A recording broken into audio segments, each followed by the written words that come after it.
is a way that we can try to estimate a value that's unknown. And so let's just read the problem, and I'm going to go through all the constructs we have to go through. Julia enjoys jogging. She's been jogging for over a period of several years, during which her physical conditions remain constantly good. Usually, she jogs 2 miles a day. The standard deviation of her times is the population. So now, 1.80. Sorry. During the past year, she's recorded her times to run 2 miles. She has a random sample of 90 of those times. For those 9 times, the sample mean was 15.60. Let mu be the mean jogging time for the entire distribution. Find a 0.95 confidence interval from you. Okay, let's unpack this. First off, there's some things that have to be things we have to establish before we get going. The first thing I was going to establish, I about stopped there. The sigma is known. This means the population standard deviation is known. That's what we're doing today. We're doing the ones when the population standard deviation is known. If the population standard deviation is known, we are going to use a z interval. Okay, a z interval. If it's unknown, we'll use a t interval. The second thing is we have to know if the normality assumption's been met. So normality can be met in one of two ways. One, they tell you it's normal. Did they ever tell you it was normal in here? The distribution of times is normal? No, they did not. Second, do we have a large n? AKA, is n larger than 30? Is our sample larger than 30? Yes. So we could say n is large. And what this allows us to say is this allows us to be able to use the normal distribution. So we could use the normal to do this, okay? So n is large. So now we're ready to move forward to the next step. So the next step is we are going to calculate. Now you could do this. I'm going to do it by hand. I'm going to do it in the calculator. We're now going to calculate the error. The error E is equal to z of c, which is the critical value, times sigma divided by the square root of n. I promise you this is not that difficult, okay? It's z of c, the critical value, times sigma divided by the square root of n. All right? So z of c, let's start there. So you're going to know z of c by the confidence interval, the percent or the confidence interval they want you to use. They're wanting a 0.95 confidence interval. That's the same as 95%. So what we can do is go back here and find what is z of c when it's a 95% confidence interval. So it's 95%, it is 1.96. I could know it by looking at the chart. I could also calculate it like that. It's 1.96. So z of c is 1.96, okay? Sigma, they gave that to us, 1.80, divided by the square root of n. The square root of n is 90. I promise you this is not that hard, okay? So you take your critical value, which is 0.95, since it's a 0.95 confidence interval, it'd be 1.96, times the sigma, 1.80, divided by the square root of n. And so the error will be, we'll calculate this. I know you're on the edge of your seats here, wanting to know how this turns out. Divided by the square root of 90. 0.37, how many spots should I go? I'll go 2 spots, 0.37, okay? So our error is 0.37. So now to do our confidence interval, it's not that hard, okay? You're going to do x bar minus e is less than mu is less than x bar plus e, okay? This is not going to be that difficult, I promise you. X bar is just your sample.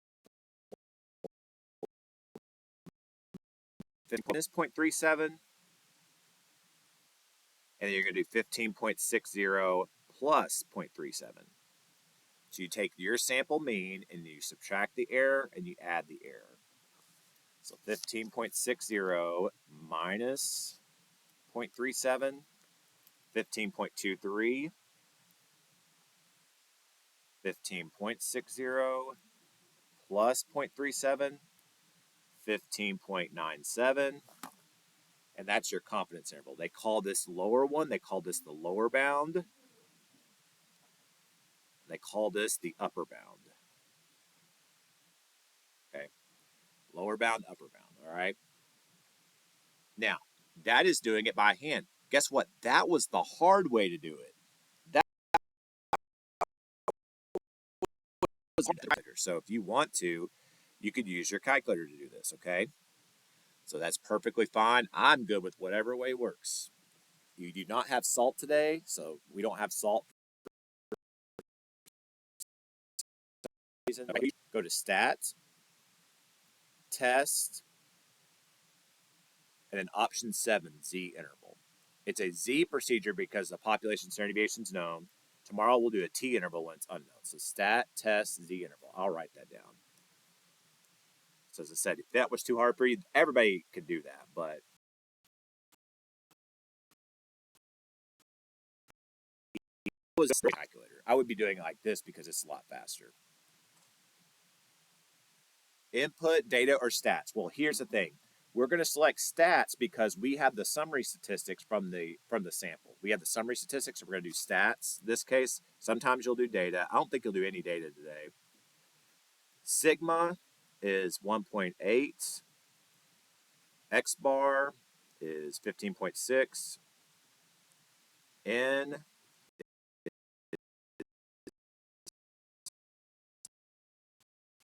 doing is typing in what they give you into this thing. Does that look difficult? I don't think this is too difficult, okay?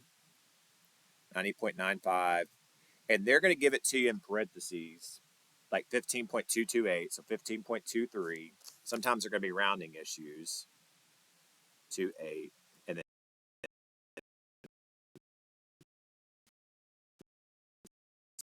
on the calculator. So if you want to do it this way, that's great. That's the hard way. This is the easy way. I'd probably just do it that way, but it's whatever you want to do. Okay. So that's called a compensation. All right. Here's how do you interpret. We got to now interpret it, and I'll explain. I'll unpack this. We conclude with 95% confidence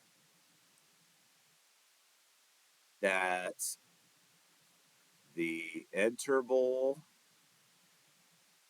from 15.23 to 15.97 is one that contains the true or that contains the true population mean and jogging.